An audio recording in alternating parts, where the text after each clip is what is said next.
Hey guys, it's Hannah Darlington and you're listening to How's That, the cricket podcast. You messed about, I called you up. How's that? Hello everybody and welcome back to another episode of How's That, the cricket podcast with me, Lily. And me, Ollie. So this week we have a super exciting guest right off the bat, as you would have heard in the intro. So we spoke to Hannah Darlington, it's pretty exciting. This is a big moment for us because it's the first guest who's actually asked us to be on the podcast. So I'm quite happy about it. We've just come off the back of the interview. I'm still smiling. How are you feeling about it?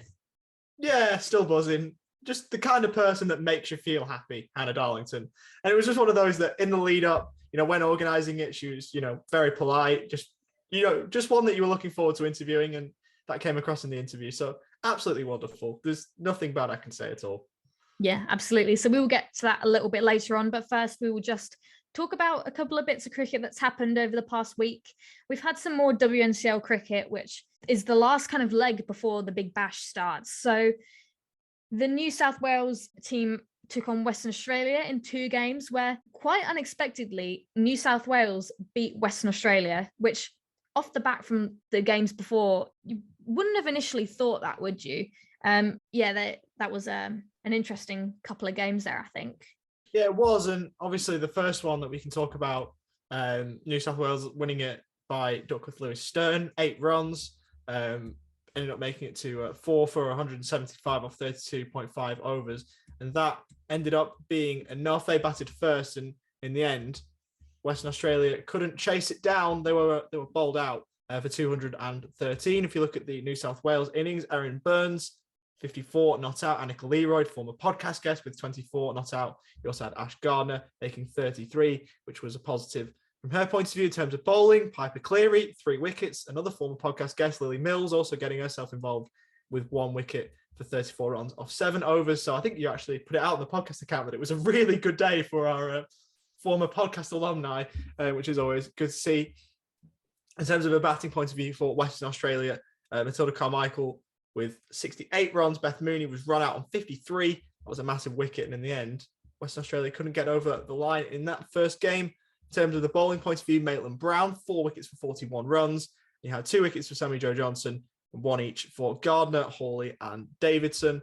And a good result for New South Wales in that first game. Yeah, it was a good result. And it's one of those games where luckily the rain was on their side. But yeah, I think that put them in good stead for the next game against Western Australia, maybe gave them a bit more confidence going into that second game, which did go in their favour as well. So going on to that second game, New South Wales won by 58 runs, which was quite a significant win there, and definitely boosted up their points in terms of going up the ladder a bit. So New South Wales batting first and setting 302 for 7. Talia Wilson with 101 and Phoebe Litchfield with 107.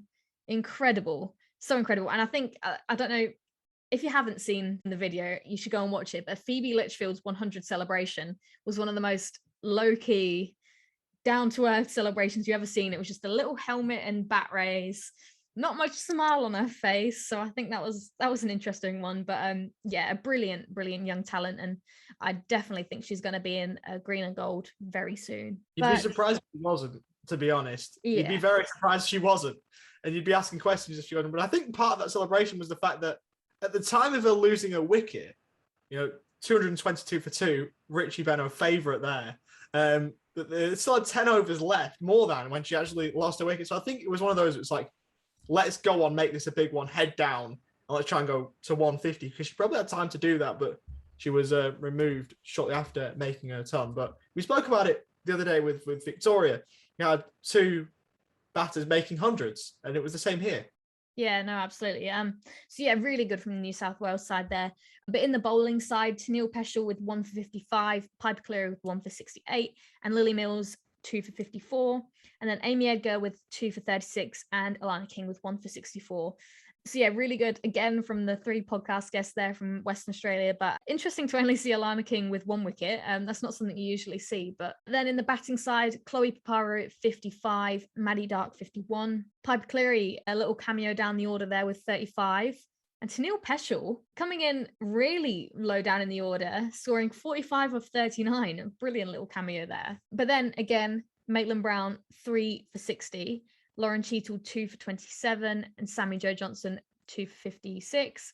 Really good to see Lauren Cheadle out there. She's missed a couple of seasons previously due to various kind of injuries and issues. So really, really nice to see her out there taking wickets. A great cricketer, and I'm so glad she's finally out there playing. But a well-deserved player of the match for Phoebe Litchfield. And I think that's boosted New South Wales up to third, I believe, on the table. But we'll go through that after these other two games. Quickly on Phoebe Litchfield, like if you're making 100, it's very, you're very unlikely to lose player of the match to anybody, which, sometimes when there's 200s in a batting innings, you've got to kind of carefully pick between, which player is going to take it.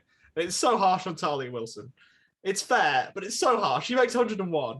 I'm not sure she cares that much because obviously they won the game, but imagine making 100 and missing out. It's one of those ones, but credit to Phoebe Litchfield. It was deserved. Certainly, run a ball 100 is remarkable and, incredible player, Phoebe Litchfield, and she will be wearing green and gold soon enough. And, she'll be terrorizing opposition bowling attacks for a country as she has been doing for a state. So, it's a matter of time, isn't it? It's if, not when. So it's when, not if, I should say. Yeah, absolutely. But yeah, moving on, then Queensland were taking on ACT. And like we said, ACT just weren't looking too great at the start of the season, and Queensland were looking extremely strong. So Queensland won by 47 runs with the DLS method. But to start it off in the Queensland batting innings, they were 4 for 270 or 47 overs.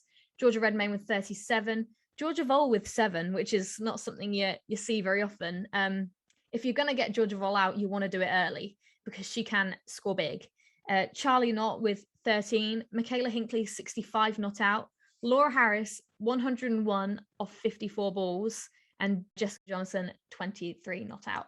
101 off 54 balls. That is incredible. And I think it's one of those situations where I feel like Laura Harris, not necessarily overshadowed, but Grace Harris has been selected in Australian stuff before. She's gone over, she's been in the Women's Ashes, Com Games. She's kind of been within those squads. So she's got a bit of a point to prove that she can do just as well as her sister. And she has done with that 101 off 54 for sure.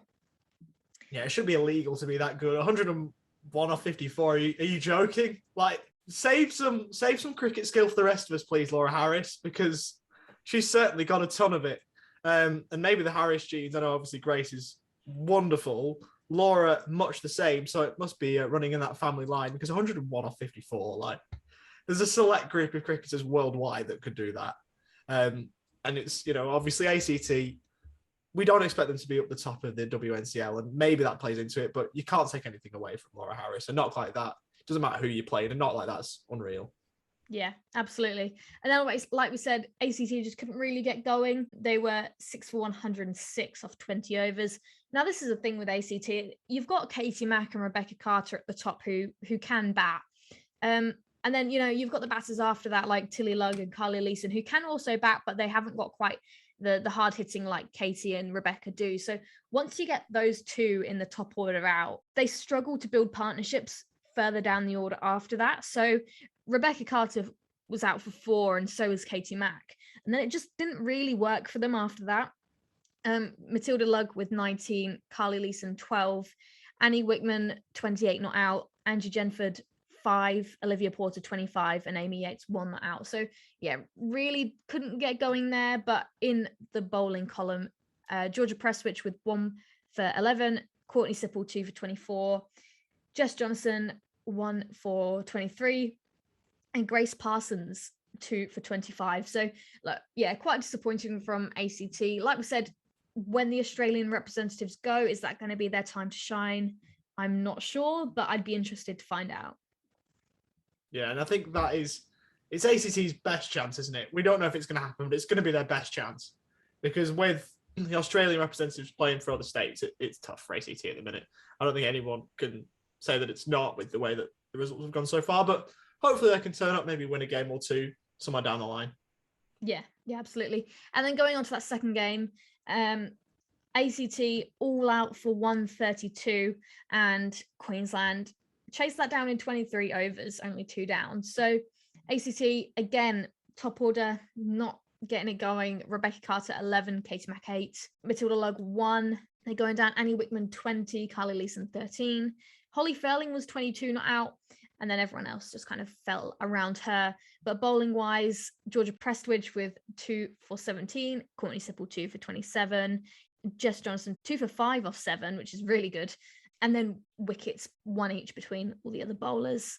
And then Georgia Redmayne 62 not out, Georgia Vol 35, Ellie Johnson 25, and Charlie Knott 0 not out. So just supporting Georgia right towards the end there. But yeah, a good Queensland team, and if they weren't in contention for the trophy at the end, I'm not sure who would be.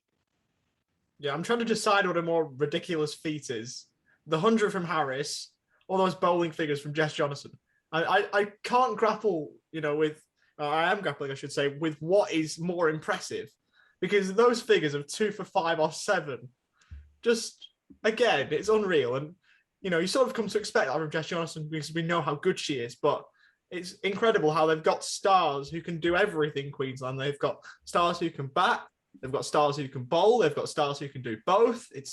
They're a tough team to stop when they're at their best. Yeah, absolutely. Now, moving on to Tasmania versus Victoria. One of the strangest things, Lizelle Lee popped up, obviously signing for Hobart Hurricanes this year, but playing for Tasmania, probably not something anyone was really expecting. But yeah, going from the scorecard, Tasmania won by 5 wickets, with Victoria setting 279 with 8 wickets down. And yeah, Tasmania managing to chase that down in 47.5 overs. Sophie Molyneux, 23. McKinley blows a duck. Elise Perry, 6. Now, if you haven't seen the ball she faced by Heather Graham, that's a bit of a talking point because, look, I'm not Elise Perry and I never will be Elise Perry, but I don't know why she decided to leave that ball because it wasn't pitching outside. So for her to just decide to leave that is an interesting choice. I'd kind of want to know what's going through her brain at that moment, but yeah, that was an interesting one.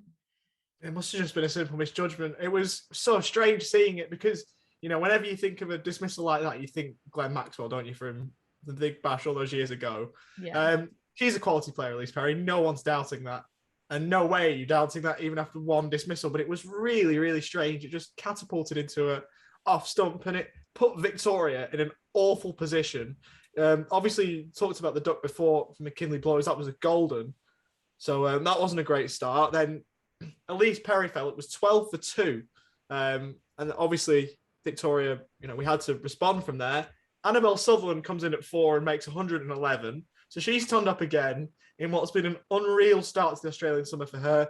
Nicole Fulton made 61, which was nice.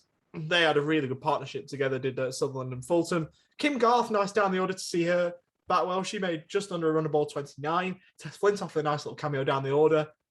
Put Victoria to a very competitive 279 for 8 that we thought maybe Tasmania, were going to have trouble chasing that down, but they didn't, did they? Of course they didn't. Elise Villani, 71, opening the batting. Rachel Tredeman made a nice 40. Nicola Carey, 101. Again, it's so tough to come up against teams like that and expect to win. And, I was thinking as a Victoria fan, maybe we're going to get over the line with something like that, but they chased it down with, just over 2 overs to spare, 5 down. Did it really easy. They coasted, didn't they, really? Yeah, and look, you'd be gutted if you were Annabelle Sutherland because to go out there and make 111 and not win, it's probably really frustrating. And it would have been the same thing when they versed South Australia with Perry and Sutherland both making hundreds and not managing to get over the line. It's got to be frustrating. And for it to happen again, yeah, really not ideal, but really good bowling from the Tasmania team. Heather Graham with 4 for 69, really good. Nicola Carey with 2 for 56, and then Molly Strano with 1 and Amy Smith with 1 as well. So yeah, really good there. But Lizelle Lee getting a duck is probably not ideal for her coming in as, this big star overseas player and ready to join up with the Hurricanes, and starting off like that was probably not her ideal start. But yeah, it's really good to see her playing in Australia. Yeah, it is. And Lizelle Lee's a quality player. Like, she's been amazing for years, and I'm sure she'll do well, not only for Tasmania, for however many games she plays for Tasmania, but also for Hobart in the WBBL. So again, good players can have bad moments. We saw that today with Elise Perry. It's not one that you just, keep your head down. She'll be ready and raring to go on Thursday for the second game between these two, and I'm sure she'll play well. Yeah, absolutely. So now very quickly, just going over the WNCL ladder at this current stage. So in first place, Queensland are currently sitting winning all of their matches. Western Australia are in second, winning 2 from 4 of their matches. New South Wales have gone up to third after winning their games against Western Australia. South Australia are currently sitting in fourth after winning 1 and then having a tie.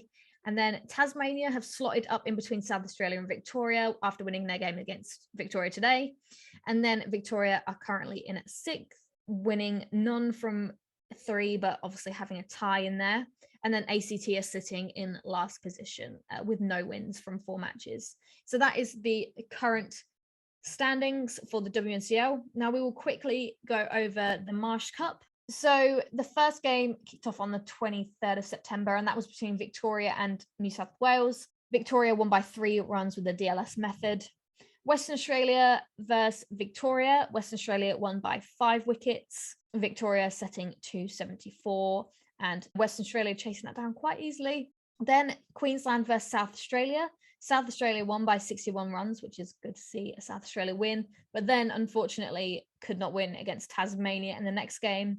Like 2 days later they played, so a pretty quick turnover there, but yeah, not too great from South Australia there, setting 220 all out, and Tasmania winning that within 32 overs.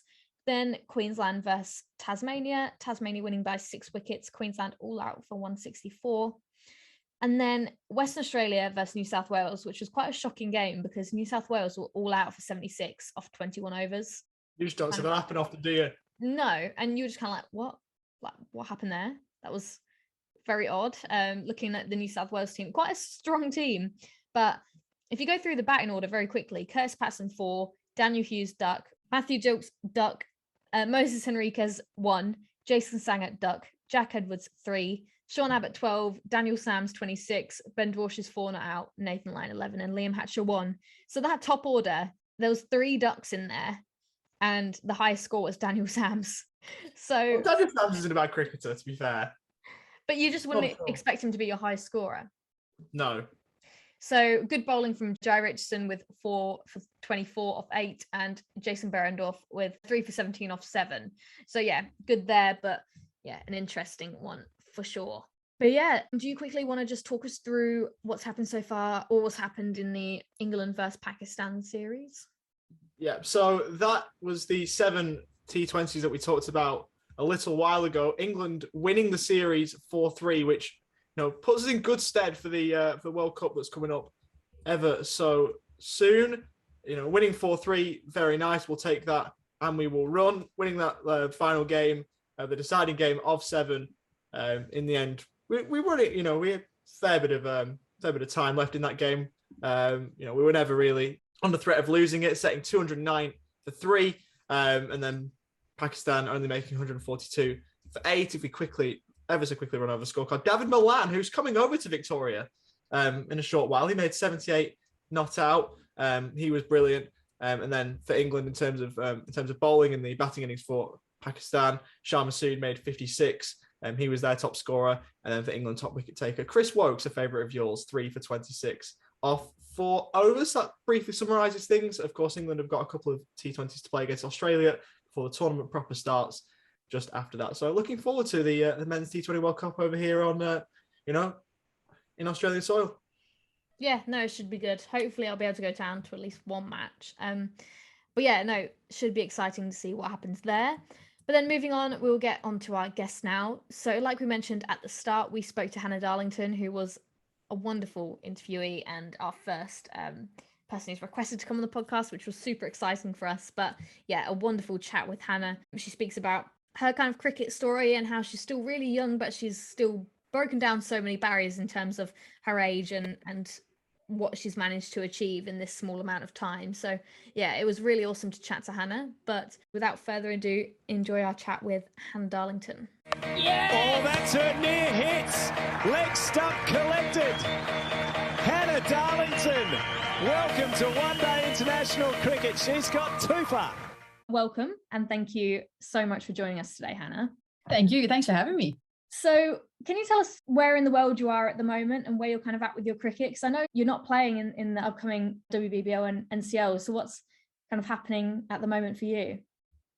Yeah, I'm at home, around the corner from training, where I live with a couple of my teammates. But I guess, yeah, for me at the moment, I'm 1 week and 1 day post-op of a meniscus repair surgery. So very minimal surgery considering some of the big ones that can happen surrounding the knee. But yeah, looking at a bit of a 5 to 6 weeks, hopefully the 5, until returning back to cricket. So yeah, I had my first swim today, getting back in the gym, those sort of fun things that occur during rehab, which aren't actually that fun. I had a couple of weird looks today when I was at the pool, doing my underwater running and wondering what I was doing, from all the school kids. So yeah, a little bit of a different scenario than I'd like to be in. I'd rather be bowling in the nets and out on the field. But saying that, yeah, it's probably a good result for what could have happened.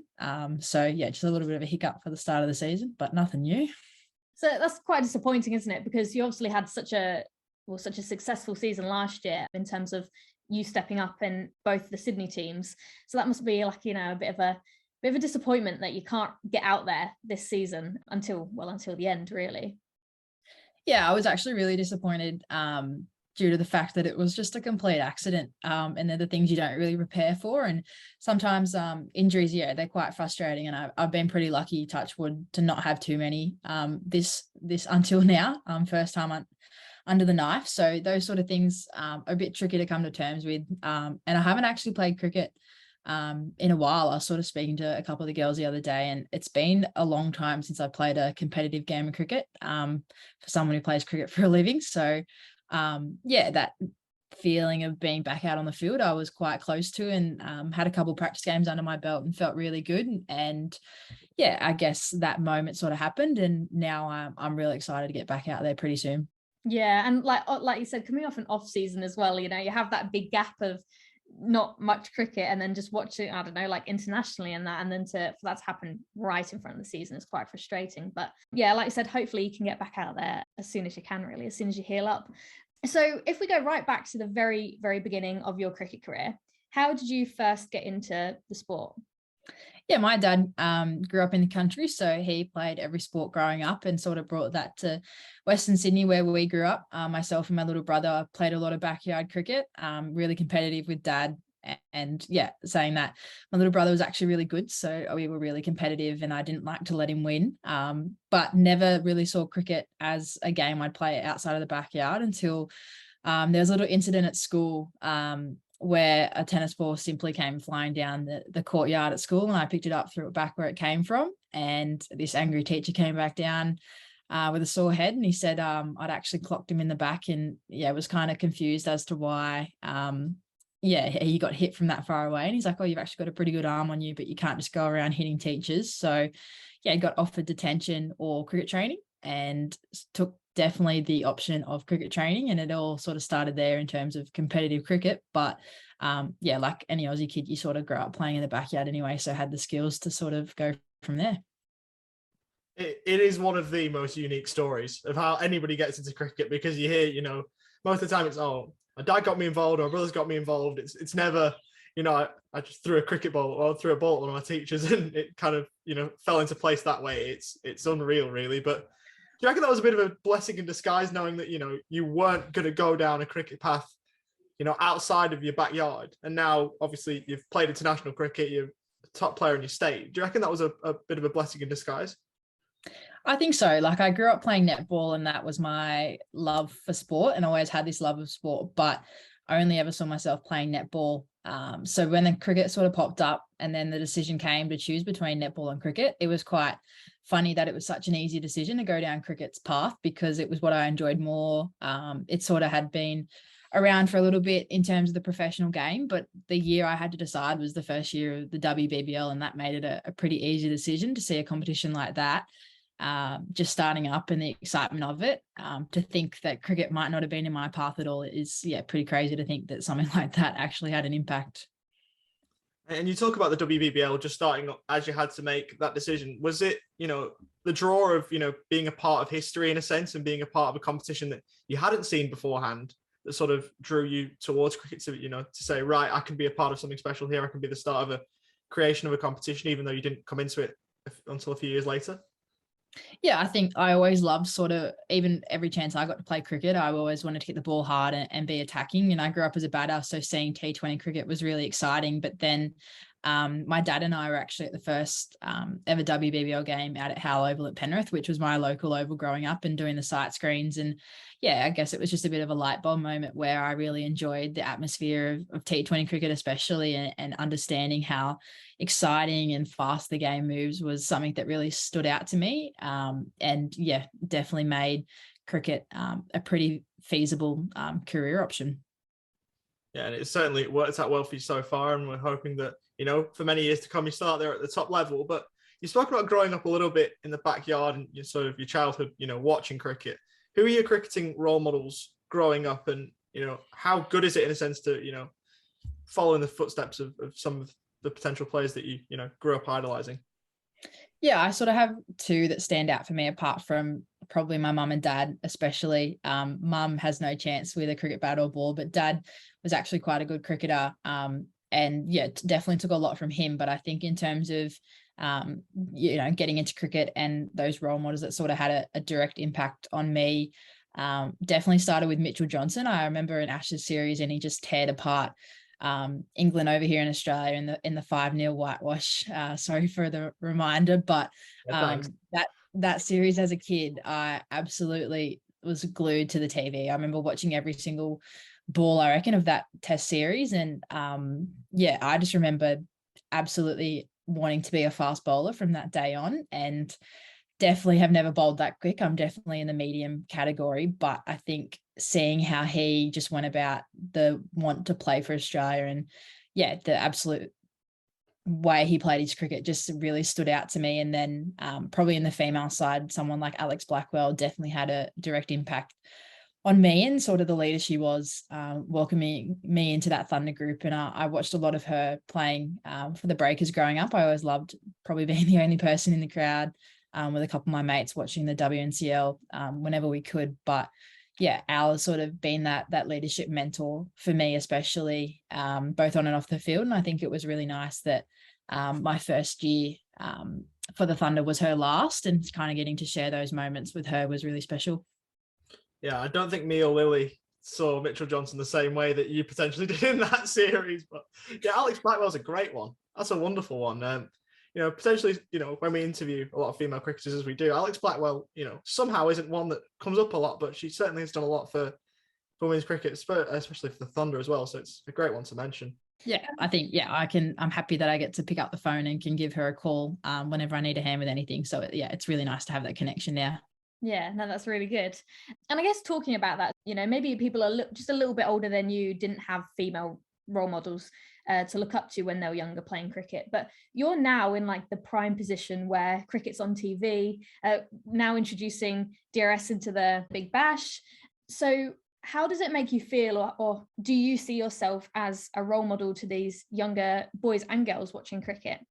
Yeah, I hadn't really seen myself as a role model until probably a couple of years ago, when we started getting crowds in it, and that interaction with crowds and understanding the impact that those small little moments can have. I think we're really good at being reminded how important signing one autograph, or you sort of remember when you were a kid and the impact that little moment can have on you. And that's something I've really taken away is, that little bit of our time can change that point of view of one kid and many kids, hopefully. So that's really exciting to see, as well as, those opportunities we now get on television for everyone to be able to see. And yeah, I think it's just really exciting that is now an opportunity. And I think especially for me, I probably see myself as more of a role model in the Indigenous space. So I know there's a lot of us now rocking around in the WBBL, and it's really exciting to see. So that's probably my goal at the moment, is to become that Indigenous mentor and role model, because I had people like Ash to look at over the last couple of years. So I think it's really important as well. So that's probably where I see myself at the moment, a bit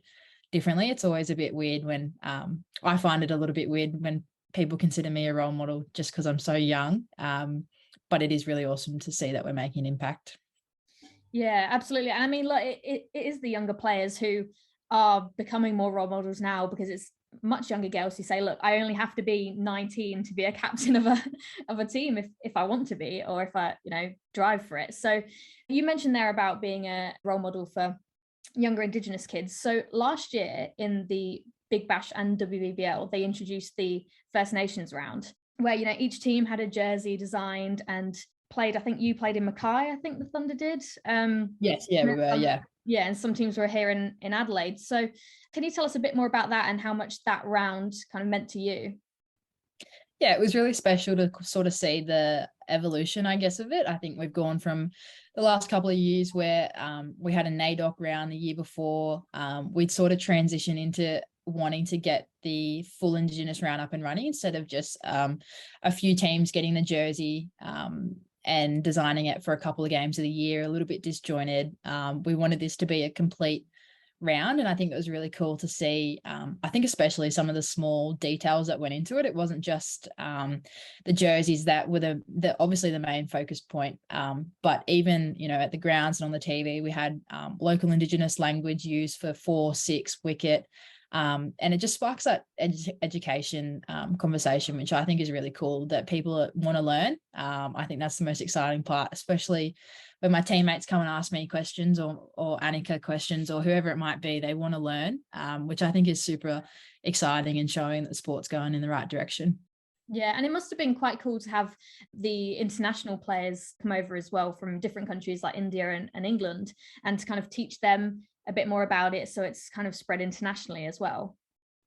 Yeah, our team absolutely loved it. I think for our first sort of time as a group, we were down in Tassie and we actually did our smoking ceremony and shirt presentation together, and it was really exciting to see Smriti Mandana, one of the best cricketers in the world, asking questions and understanding why we do a smoking ceremony. Deepti was really interested and got really involved, and then you have Wongi, who didn't have any understanding and came across and walked out of that session with just loads of questions. I think that was the most exciting part, is they really wanted to understand, and then coming across and playing in the Indigenous round, they were sort of caught up to speed. And yeah, it was really awesome to see that. Hopefully that continues to come with all the internationals that come across and they take it back to their homeland.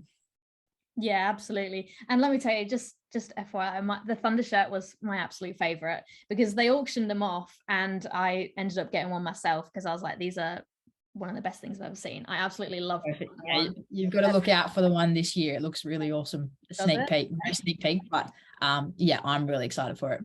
More money off to the Thunder then. Yeah. Down to it. Just final one on being an Indigenous cricketer. We spoke to Jason Gillespie, of course, is Camilla, a person like yourself, but how much pride does it give you as an Indigenous cricketer to sort of inspire the next generation? We talked about you being a role model, but is it something you often reflect on, being an Indigenous cricketer, saying, right, I'm at the top level, I'm playing games for Australia and I'm an Indigenous cricketer, so you can sort of say to people, if I can do it, then there's so many others after you can as well?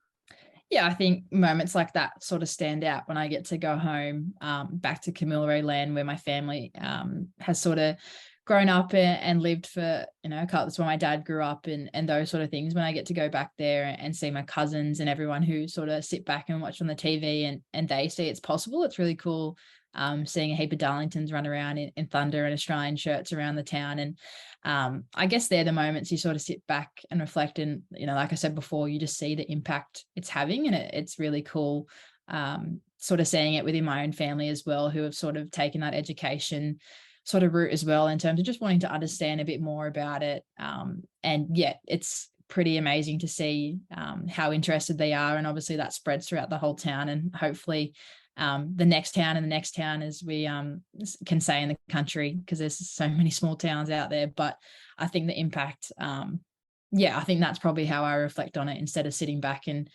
thinking otherwise. But yeah, it's pretty cool when you get to have those moments with family.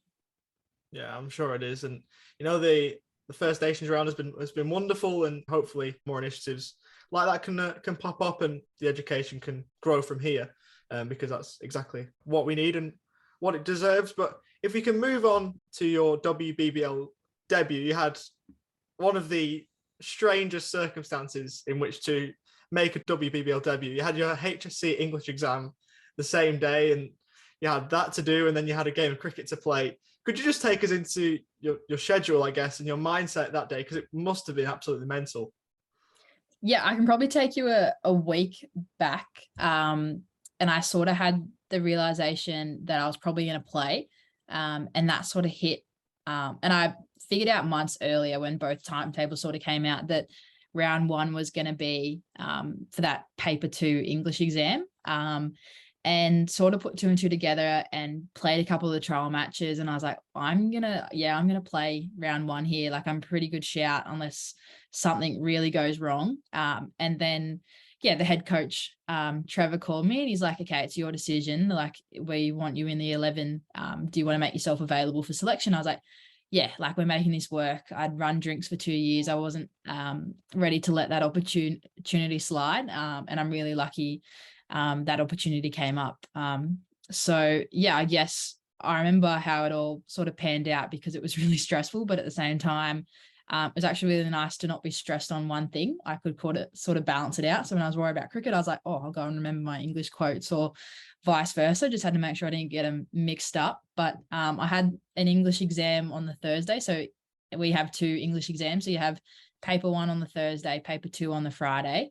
A lot of writing, a lot of essays, but did paper 1, went in, had a quick hit and a bowl because I knew I wasn't going to get one before the game, and then pretty much sat my English exam 9 a.m. till I'm pretty sure it was like 11:30. It was a 2.5-hour exam, and I had a creative writing piece, and all I could think about was my fields for Elise Perry, and I was like, oh dear, like, I'm trying to write about some creative story and I'm thinking about my fields, and I was like, oh dear, like, I'm gonna have a deep square, I'm gonna have a long on, and I was like, oh no. So that sort of happened, and then got in the car, drove home back to Penrith, and I had a quick nap because I was absolutely exhausted. Got in the car with mum and dad because I was so tired I couldn't drive all the way to North Sydney, which was about an hour and a half drive in the traffic. Got to the ground, and then, it was ready for game day sort of thing. Mum and dad actually missed my CAP presentation because the security wouldn't let them into North Sydney Oval. They made it for the last, I think, minute of the speech. And then I was like, oh dear, this day is just not going well. But everything sort of went to plan. Like, I didn't bowl great. I was a bit exhausted, but we got there. And that was just the circumstances I was handed. And you've dealt with those circumstances so well. I love the quote where you're just saying you've got a creative writing piece and you're setting your fields for Elise Perry in your mind. Like, did that sort of weigh on your mind the fact that it also was Elise Perry that you're playing against? It's like you're writing, you're getting your quotes ready, getting your paragraphs ready, and you've got perhaps, if not the greatest female cricketer to play on Australian shores, a few hours later. Yeah, a couple of my mates who were also, I went to a sports school, so there was a couple of cricketers in there and they were well aware what was happening that night. And I remember a couple of them saying to me, like, King Henry the Fourth, or whatever the English quote I was trying to remember about King Henry, was not as important as Alyssa Healy and Elise Perry, surely. I think that was some of the quotes that were getting chucked around before we headed into the exam hall. And I think that sort of put it in my mind of, oh, yep, poor King Henry, sorry, but Elise Perry is going to take priority here. But it was just a weird situation, but I was never going to say no to playing. No, especially if you're saying like running drinks, like, it's not so easy. It's one of those things where you've got to take the opportunity when it's presented to you, or else it's, it could be taken away and you might never get it back, or you don't know when you're going to get it back. When you get the chance, it's one of those ones where you sort of got to take it, or else you might not get it again. Yeah, exactly. And I had my time running drinks, and I think it made me prepared for when I got the chance that I wasn't going to let anyone take my spot after that. So definitely took it. Brilliant. So now moving on to the season after that was WBBL 06. That was held in the COVID Hotel Hub, which the Thunder won. Now that must have been a pretty incredible season. I mean, a lot of the older players I know struggled quite a bit with being enclosed within this hotel environment. But how did you find that? And then I guess winning made it a bit better for the Thunder team. Yeah, I think we were a little bit worried to go in just due to the fact that home was so close for us. We thought it was actually going to be quite tricky I used to joke that I could see home from the balcony of the hotel. So those sorts of moments, made it quite worrying. But as soon as we got in there, just due to the fact that our team was so young, and we were, or if they weren't young, they were just considered big kids. It was almost like school camp. Like we felt like we were, we'll go and playing cricket, and then training some of the days, or go and have a gym session. But all the rest was like, okay, like what's the activity this afternoon? Like, are we going to shoot the basketball? Are we doing pranks? Are we, chilling, playing cards? Like we always just sort of had something going on in the group. But it was also really cool just due to the fact that like if you wanted alone time, you literally just had to shut your door and that was it. But we had a level to ourselves. And people would just have their doors open. You could go in, hang out, sort of do whatever you wanted. And they looked after us really well in there. I think that kept everyone occupied. But I did say before the hub, I remember having an interview and they're like, who's going to win? I said, the best team's not going to win this year. I think it's going to be the team that deals with the circumstances of the hub the best, and who embraces that sort of new experience that we were going to be having. And lucky enough, that just seemed to be us that year. And I guess we didn't start well. We sort of finished a little bit poorly during the round matches. We had a couple close games and different scenarios. And then it sort of became a semi-final where we found a way to sort of cause a collapse. And then pretty much the grand final, just everything. I like to say everything went our way, but I'm pretty sure we dropped about 7 catches. And don't know how we bowled them out for that many, considering we dropped them that many times. But going back and looking at the game, I think we deserved a performance like that to come away. And it was a lot nicer walking out of an experience like that with a medal around our neck. Yeah, exactly. Also, when we interviewed Sam Bates, she said something along the lines of she wanted to carry on winning so she could stay in that hotel because she enjoyed it that much. It was obviously for winning, not just for winning though, but so she could stay. Were you similar along those lines, or were you kind of the opposite? Yeah, I guess I was really excited to get home. I think I missed mum and dad and my dog especially. I sneaked him for a couple of walks. We ended up allowing dog time, so he got dropped off a couple of times, and we all sort of had group activities with the dogs. But saying that, it was awesome in there. And I think seeing the sacrifices everyone definitely made to get that competition up and running was incredible. We'd probably never see something like that again. And that's probably a good thing. I think I look back and think of how difficult it could have been if things weren't going right, and understanding that for some people, it just wasn't their ideal environment. And I guess that's the beauty of Big Bash, is it all goes pretty quickly. So it was probably a good thing. We sort of had that short time frame, but at the same time, I think a couple of us the last day were pretty upset that it was all over. Yeah, you're a part of a weird part of history. And I think it's one everyone's going to always look back on as being just extremely odd, but not many people can say they were a part of it, and you're one of the ones who can. So we move away from the WBBL just for a brief moment. We've obviously got WNCL as well, which has just kicked off for this season. Obviously being injured, so for your sense, you're not involved so far this season, but you have been in previous years. You became New South Wales' youngest ever captain in senior teams, both male and female, which must be quite an honour. But how much notice did you have? Because it was, you're standing in. It wasn't like a permanent role just yet. I'm sure maybe in the future that might change, but how much notice did you actually get that you were going to become captain? And were you overawed by the prospect of making history again? Yeah, I guess I think I got a phone call the day before we were meant to fly out, but Midge sort of came and gave me a heads up the day before we had a training session. And she sort of mentioned that there was some family stuff happening with her and Mitch, and it was probably going to be in her best interest to stay back in Sydney, and the whole group sort of understood for sure that was the right thing to do. And she sort of gave me the heads up, and then got the confirmation the day before we flew out. And then had a couple of conversations with Midge over the phone when I got down there. Had a really good sort of support group once we got down there, and then I sort of realized this is really happening. I haven't really captained in a while since underage cricket. I was a little bit confused because Rachel Haynes was in the team, the Australian vice captain. But saying that was probably the perfect opportunity to have a turn at it pretty much. I'm not have a turn because not everyone gets a turn at it, but kind of have that opportunity to lead. And it was, a real honor considering it had always been a dream to play for New South Wales, and then to get that opportunity to captain a team full of people that I'd sort of looked up to and really respected as leaders as well was pretty special.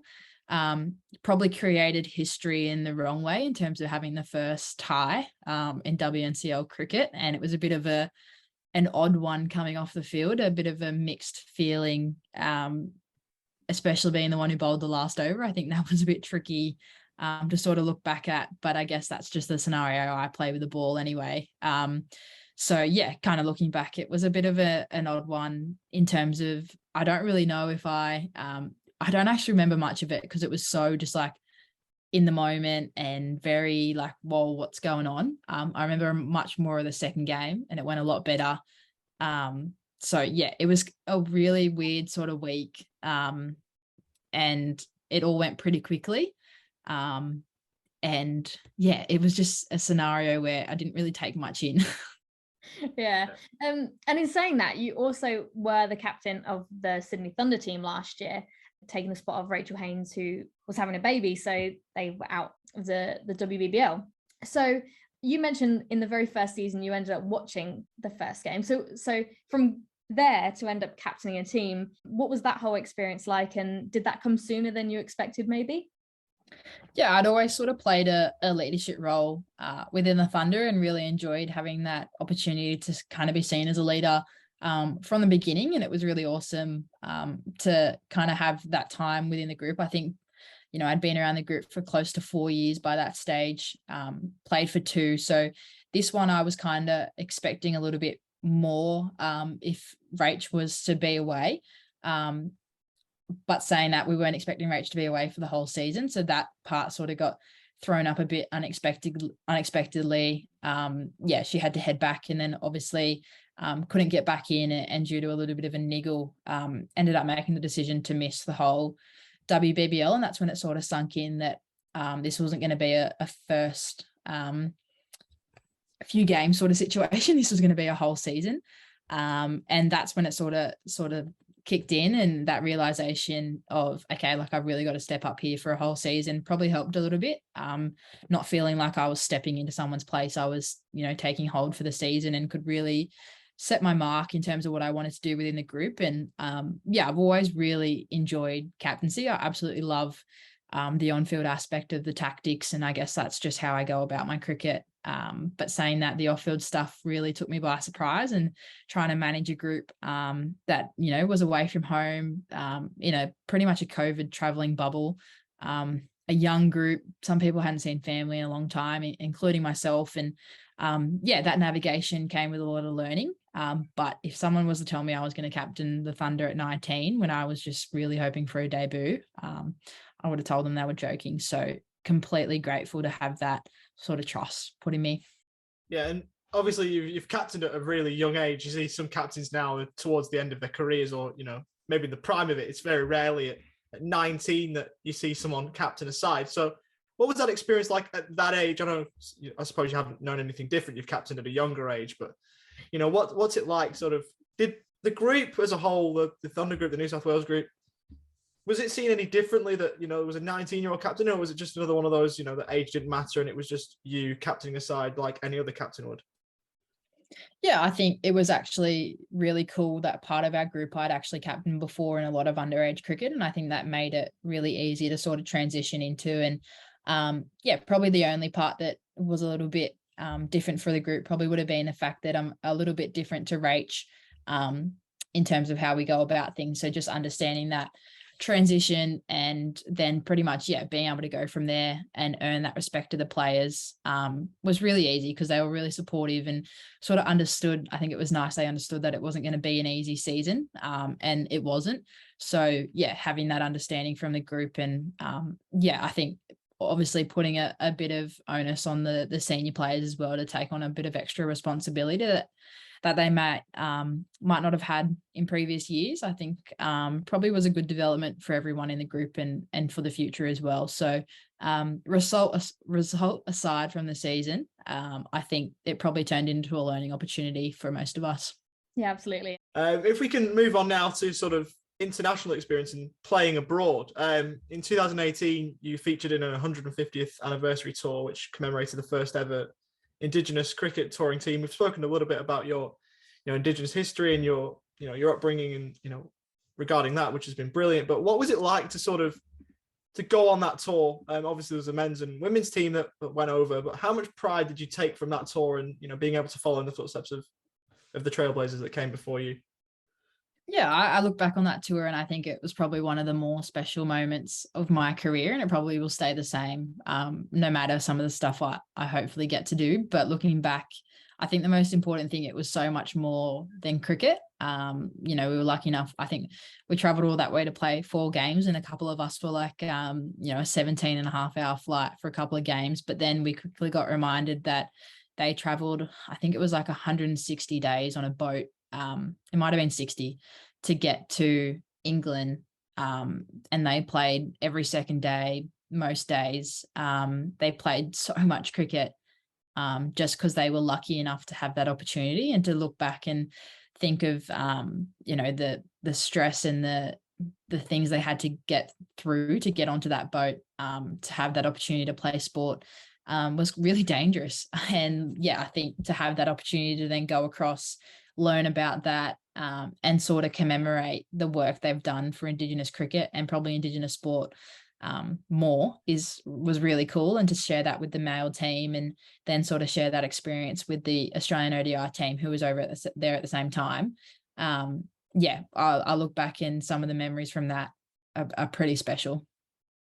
Yeah, you're spot on when you say it's more than cricket, because it certainly is. Like, it's 150 years of history, and to be able to commemorate that must have been absolutely brilliant. But what was the one main takeaway from that tour and that experience, do you think, that will hold you in good stead for the rest of your career? I think looking back, and the moment we had in the change rooms where we had both the Indigenous teams and then the Australian ODI team, like Langer actually said, like, this is one of the only times you have 3 Australian teams in the same room. And that sort of stood out to me in terms of this Indigenous team is considered an Australian team because of the pride it takes in what we're doing. And it just happens to be in cricket. So I think, looking at the way the impact and sort of I go back to that education that we're able to sort of share and spread across cricket is pretty special. I constantly just remind myself that cricket's just a game that we're lucky enough to be playing. Yeah, absolutely. Absolutely wonderful. And it's great that you mentioned that, it was an Australian team that you were a part of back then, because it certainly was. And then if you fast forward another 3 years, in 2021, you were part of another one, making, your Australia debut, so to speak, playing against India. Couple of T20s you played, and was a couple of ODIs thrown in there as well, wasn't there? A couple of 2 ODIs. Yeah, I played. I played a couple of ODIs first, and then the T20s a bit later, which was a bit of a shock. Was expecting to be on the bench for a little bit there, but definitely a bit of a surprise. Yeah, and obviously you played those 4 games as you mentioned, and obviously you'd had the experience with the Indigenous team. But how nice was it to be selected by Australia, and obviously all your hard work was then rewarded in that sense. But how nice was it to them, play for Australia and wear the green and gold?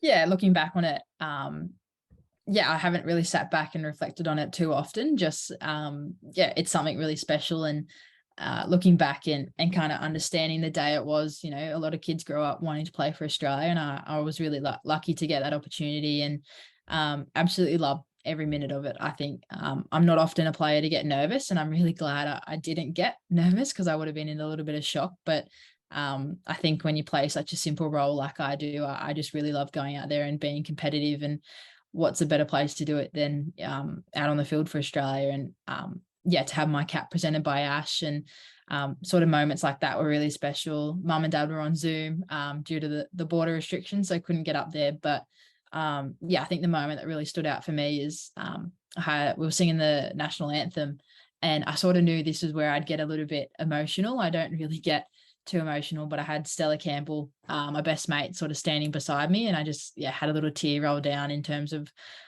what was about to happen. And I had some really good people around me while it was happening, and to kind of run out onto that field, take the first wicket, which was really relieving. I think you really dread not getting a wicket, and it's really cool to look back on it and sort of see what was able to happen. And it was obviously great to see you then play for Australia and obviously take the first wicket, as you mentioned. So it was a wonderful start to your international career. Now, if we move on to a little bit later on, you were selected in the ICC Women's World Cup squad for the Australia team as a travelling reserve, but you decided to withdraw. Was there any reason as to why that was? And, if you look back on it now, do you think you made the correct decision? Yeah, definitely the correct decision. I think one of the best decisions I've ever made in terms of me as a human. I think I sort of forgot there for a bit. There's Hannah the person and not just Hannah the cricketer. And for me, sort of looking back at the year, we were sort of in that Ashes series before we were going to head away to New Zealand and another quarantine and those sort of things. And I sort of look back and spent a bit of time on the phone to family and some close friends, just sort of voicing the concern of, I don't know if I'm ready to be away from home for that long again. And was a bit confused why. I think that was probably the one thing worrying me, is I didn't have a clear answer as to why I was so unsure of if cricket was the right thing at the time. I think that was probably the thing going through my head the most. And sort of put two and two together that I was completely empty in terms of what I had to give. And I think you can't give nothing to the Australian team because of how elite it is. And I just remember in a net session during the Ashes, I remember it so clearly, like Alyssa Healy hit this ball back at me and I've just like stopped it with my hands. And it was like that moment I was like, I really do not want to be here. Like, I am exhausted. Sort of started having some conversations around what pulling out would look like. And it was actually a really hard decision to make, just because it seemed really stupid to turn down a World Cup, and one we were going into as favourites, and that experience of a World Cup I've never had. And there were so many things saying to go, but there was more things keeping me awake at night that was telling me not to go. And kind of having that opportunity to make that decision. And as soon as I got home, the relief of being able to switch off definitely was the most exciting thing. And definitely the right decision to watch the World Cup from home. Yeah, no, absolutely. And it sounds like it was obviously the best choice for you. But then obviously Australia did go on to, like Commonwealth Games and that kind of thing afterwards, which you didn't join back into the Australian squad. So is getting back in that Australian team something that's in your mind? Or are you happy at the moment just kind of playing for New South Wales and playing for Sydney and kind of staying out? Or would you like to see yourself get back in that Australian squad at some point down the line? Yeah, I sort of got asked this question when I came back in for pre-season, and I really wanted to head across to the Com Games, but obviously with no cricket behind me, wouldn't be the best decision to head across and take a spot of someone who was ready, and that was the best decision at the time as well. So definitely have had interest in getting back into that squad, and I think I've definitely got my eyes set on the T20 World Cup. So hoping to get back quick and make a good impression to hopefully get my chance at a World Cup. Yeah, no, absolutely. It'd be good to see you out there. And obviously it was like I said, Australia are, the best women's team at the moment. And that's been evident in the cricket. They've been winning. So yeah, it'd be really nice to see you out there, hopefully with a gold medal around your neck with the rest of the Australian girls. Thank you. But moving on back to kind of New South Wales stuff, it looks like a very tight-knit group. Like you mentioned, Stella Campbell is one of your best friends, probably along with the other girls that you hang out with outside of cricket. So if you kind of had to narrow it down, who would you say is one of your favourite teammates that you love taking the field with, but also love spending time outside of cricket with? I think I've got to say three, considering I live with them. It's probably it's probably a forced decision. So across the hall, I have Emma Hughes, and then a little bit further down the hall there's Annika Learoyd, and then at the end of the hall we have Lauren Cheadle. So we're called the West Ryde household. We could be called the West Ryde ward because we do have a couple of surgeries and injuries happening in this household. But I think I choose to live with them. I think that's the key thing to probably put in there. But yeah, I absolutely love getting to experience this sort of athlete lifestyle with some pretty good people. I think they're probably some of the best running around. And it is really awesome that I get to come home and sort of switch off from cricket and just see them as mates. But saying that, cricket is pretty much always on the TV. And yeah, we've all got different experiences and skill sets. So it's actually really exciting when we get to head into training and compete against each other. I think pretty much starting today, we split into half and half for Sixers and Thunder. And we haven't done that yet. So it'll be interesting to see how the hallway chat goes after the derby. So yeah, I don't know how that's going to go. There might be a couple of slam doors or no conversations after walking up the stairs, but saying that, we're all really good mates, so they're probably the top three. That was actually one an interesting one. I'd like to see what happens with that. I'm sure we'll see stuff on social media when it comes around, I hope, because I'd be interested to see what happens there, and maybe with a win as well. Who knows? Yeah, I might fill the hallway with like green balloons or something before the game and see how that keeps everyone happy. Yeah, it's like you can do that thing where you like tinfoil everything in someone's room. I don't know whether you can get like merchandise or something like Thunder merchandise, and you can just completely got some ideas here. Yeah, okay. Yeah. Bed sheets. Yeah.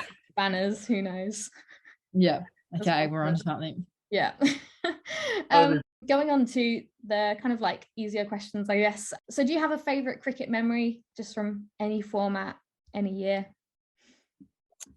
Yeah, probably the title with the Thunder probably stands out. I think we said a couple of us really wanted to make it till sunrise, and I just remember myself, Phoebe Litchfield, Lauren Smith, I'm pretty sure made it, and Talia Wilson sort of stood at the top of the balcony with our medals around our neck watching the sunrise the next morning after winning a title. And yeah, it was pretty special to sort of have that all sort of finish and head home, like I said a little bit earlier, which was pretty special. Yeah, no, that's great. And now looking, I guess, into the close future, what would you say are your goals in any time span, really? Do you have anything that you kind of really got your mindset on at the moment? Yeah, I think it has sort of shifted a bit with this little hiccup of an injury and that new setup of sort of going back into cricket. And I think, yeah, I'm just really excited to see the Thunder girls go about their business this year. And I think, yeah, we really want to make a finals campaign. So hoping I can come back for those last few games, make an impact, first of all, and then hopefully help us towards a semi-finals campaign and be available for that. But that big one is definitely that T20 World Cup next year is, yeah, definitely in my mind. Yeah, absolutely. So we've got a little bit of a would you rather, this or that, quick fire questions, whatever you want to call it, type section that we do with all the guests. So if you're fine to just get going, then we'll go with that straight away. And first one, T20 or Test cricket? I do love T20 cricket. I think, yeah, I'm going to go T20. Yeah, I think we predicted that was going to be the answer given how much T20 cricket you've played. But yeah, it is a good format. I enjoy watching it. But if you're stuck on a desert island, hypothetically, hopefully this doesn't come to fruition at any point, which person, maybe a teammate, maybe otherwise, are you taking, and what two things are you taking to sort of get you through it? I'm definitely taking Sammy Jo. That's like so easy. And I want her to bring her car because she has everything in her car that we would ever need, including probably fishing rods, and she probably has a boat hidden in there somewhere to blow up or something. And I'd need a book, but I'd finish it. So maybe like a crossword book, because I feel like you could go insane on an island. Yeah, that's a good one. I feel like you've thought about this before, because that Sammy Jo answer was extremely quick. Yeah, it came to me straight away. I was like, definitely Sammy Jo. Yeah, no, fair. But moving on now, right, final over of a game. You either need 3 sixes or a hat trick to win a game of cricket. Which would you prefer to do to win a game? I've never taken a hat trick, so I mean, I've never hit 3 sixes in a row, but I definitely would go for the hat trick. 3 Yorkers in a row, hopefully. Maybe again, there's another one you thought about, isn't it, with 3 Yorkers? I might have to change it up though. They might be ready for it. So yeah, might have to go like slow ball, keep them surprised. I don't know. I was going to say we're giving opposition teams a lot to work with here, so we do apologise. Favorite shapes flavor? Barbecue. I'm pretty basic. Yeah. That's good. I really dislike the cheese and bacon. I can't stomach it at all. I think it's disgusting. Yeah, no. The pizza ones and the barbecue ones are definitely the best. All the savory kind of ones, get in the bin. Yeah. I love the divide on shapes flavors. It's unreal. Beach or backyard cricket? Backyard cricket. I'm not a fan of the beach. Grew up in Western Sydney, so didn't get out there too often. Fair enough.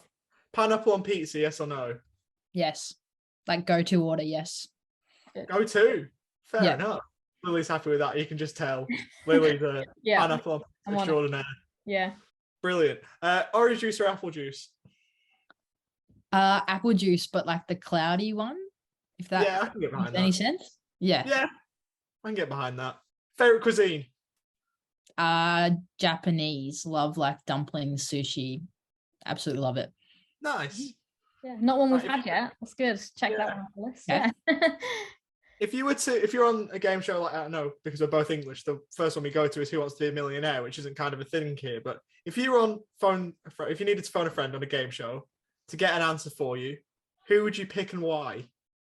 I'd probably go Annika Leroy, my housemate, just due to the fact that she's always got random facts. So I think she'd be most likely to know a random fact. Yeah. Logical. Right, 2 more to go now. The penultimate one: WBBL or WNCL? I really want to win a WNCL title. I think New South Wales really deserves one. I think there's a lot of hard work that goes into a WNCL title. Yeah, and given the fact that you've already won a WBBL title, perhaps that plays into the question. Even them out. Yeah, that would be nice. Final one, bit of a how's that legendary question, a bit of a strange one to anyone else who doesn't listen to the podcast perhaps. Is porridge a cereal, yes or no?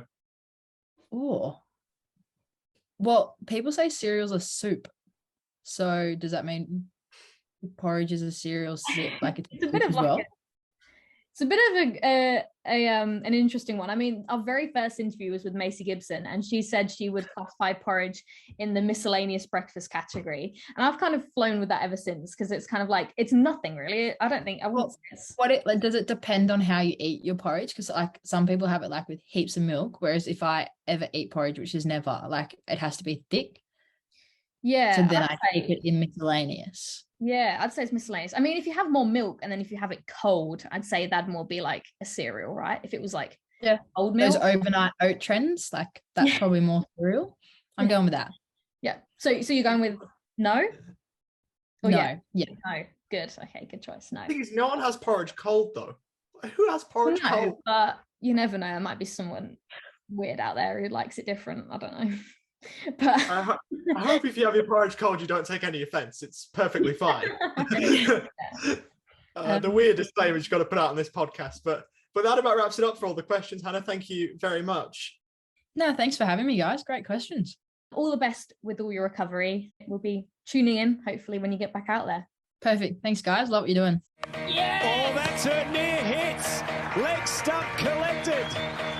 Hannah Darlington, welcome to one-day international cricket. She's got twofer.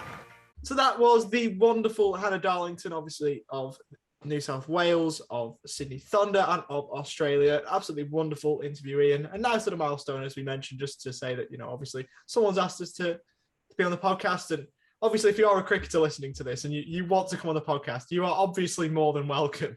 Where, if you want to talk to us about cricket, absolutely be our guest. You can, we're more than happy to have you. So the opportunity is there. DMs are open. Just, DM the How's That account, and we're more than happy to have you on. So the offer is extended. The olive branch is out there. But in terms of Hannah Darlington, what an interview, as you mentioned on the lead-in. Yeah, no, she was wonderful. And really enjoyed listening to her talk about her journey, but hopefully she can get over kind of her injury and we can see her out as soon as possible. It's really disappointing that she won't be out there this season, but yeah, hopefully all her recovery goes well. But like you said, if anybody is interested in contacting us and you're a cricketer and you have a story to tell, you can message us on Instagram or Twitter at How's That TCP. Or if you're just listening to the podcast and want to get in contact with us, you can just message us there also. Or you can send us an email at howsthatthecricketpodcast@gmail.com. But that is all from me this week. Likewise, we'll be back soon with another guest very shortly. Should be a lot of fun. How's that? You missed the